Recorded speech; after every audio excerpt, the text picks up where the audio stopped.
Now, we talked about last week how Gaza is going to be destroyed. It's going to be destroyed.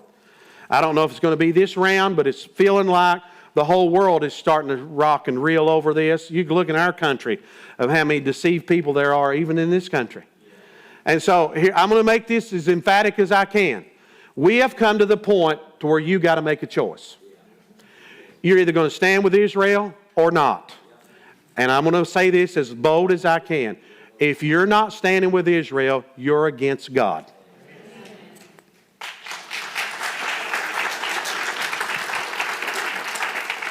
I'm not saying Israel's going to do everything right, but this is the time we're in. That is God's country over there. And He said there's not going to be land for peace. He's going to step in. There's not going to be a two-state solution. If it is, it's only going to be temporary. That land actually belongs to God.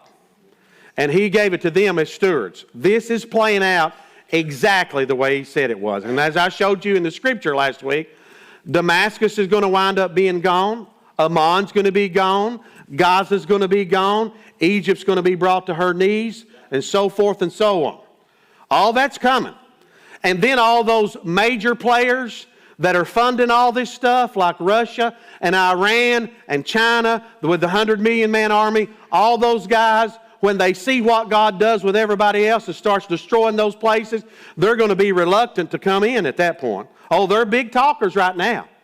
But then when they see God show up and start destroying the enemies, His enemies, because this goes back, that's why I started that this morning, this goes all the way back to the garden. And it don't go all the way back to the garden and then to the Jews. It goes all the way back to the garden and then to a man who God said, this guy will do what I ask him to do. He'll hand it down. That's what God's looking for in us. He's looking for people that'll stand where He stands. He's looking for people that'll do what He's asked us to do. He's looking for people that understand what's on the other side is way better than anything we see on this side. He's looking for people that will stand with His Son and represent His Son and die for the cause of the gospel, because we know that what's on the other side is greater than what we have on this side.